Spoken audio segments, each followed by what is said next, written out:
আজ পবিত্র রথযাত্রা উৎসব 7 জুলাই রবিবার।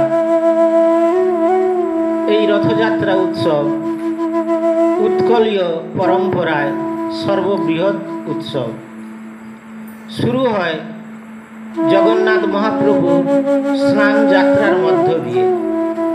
স্নান যাত্রায় জগন্নাথ মহাপ্রভুকে 108 ঘড়া জল দিয়ে স্নান করানো হয়। তারপরে মহাপ্রভুর জ্বর হয়। 15 দিন যাবৎ অনবসর গৃহে তিনি জ্বরে শুয়ে থাকেন।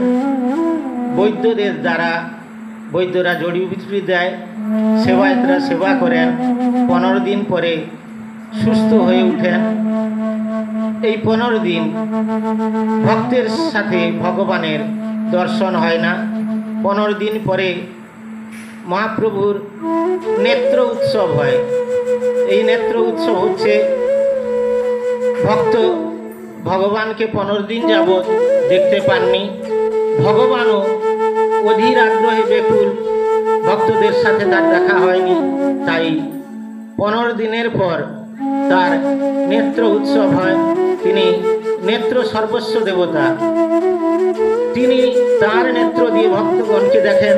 ভক্তগণ তার নেত্রকে ভগবানকে দেখে, স্বয়ং জগন্নাথ মহাপ্রভুকে দেখে নেত্র সার্থক করেন।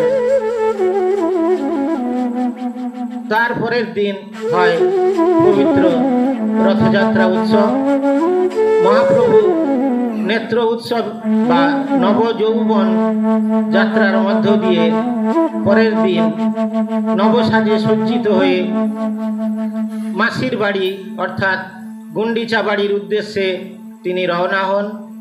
সঙ্গে থাকেন বলভদ্রজিউ, সুভদ্রা মা, সকলকে নিয়ে গুন্ডিচা মাসির বাড়িতে যান। নবদিনাত্মক যাত্রা।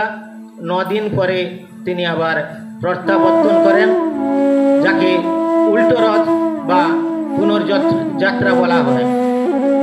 জগন্নাথকে দারু ব্রহ্ম বলা হয়। অর্থাৎ ইন্দ্রদ্যুম্ন রাজা, তার অর্থ প্রাচুর্য প্রচুর ছিল। তিনি সোনা, হীরা, জহরত, বিভিন্ন মণিমুক্তা দিয়ে, বিভিন্ন ধাতু দিয়ে জগন্নাথ মহাপ্রভুর তাকে নির্মিত করতে পারতেন। কিন্তু ধাতু দেওয়া হলো না কেন? কাঠ দিয়ে কেন নির্মিত হলো? কাঠের মধ্যে জড় এবং চেতন দুই ভাব আছে, জড়ত্ব এবং চেতনত্ব। কাঠের একদিক প্রজ্বলিত করলে অন্যদিক শীতল থাকে। অর্থাৎ সংসারে থাকতে গেলে যেমন শান্ত ভাব থাকবে, অন্যদিকে রাগান্বিত ভাব থাকবে, শীতলতা থাকবে, জড়ত্ব চেতনত্ব থাকবে। সেই জন্য মহাপ্রভুর রথ মূর্তি করা হলো কাঠ দিয়ে, অর্থাৎ দারু দিয়ে। দারু ব্রহ্ম নামে অভিহিত করা হয়। দারু অর্থাৎ উৎকলীয় পরম্পরায় দারু বলা হয় কাঠকে, আর ব্রহ্ম বলা হয়, ব্রহ্ম পদার্থ নাভি দেশে স্থাপন করা হয়। সে চিন্ময় বস্তু, যার জন্য জগন্নাথ মহাপ্রভুকে দারু ব্রহ্ম বলা হয়।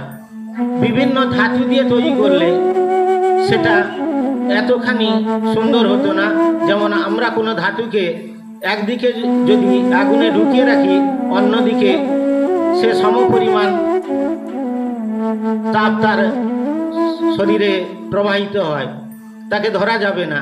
কিন্তু একটা কাঠ একদিকে জ্বললে অন্যদিকে সে শীতলতা প্রদান করে। তাই ইন্দ্রদ্যুম্ন রাজা দারু ব্রহ্ম শ্রী জগন্নাথের মূর্তি দারু দিয়েই করলেন। এই জন্য জগন্নাথ মহাপ্রভুকে বলা হয় দারু ব্রহ্ম। এই বলে শেষ করছি।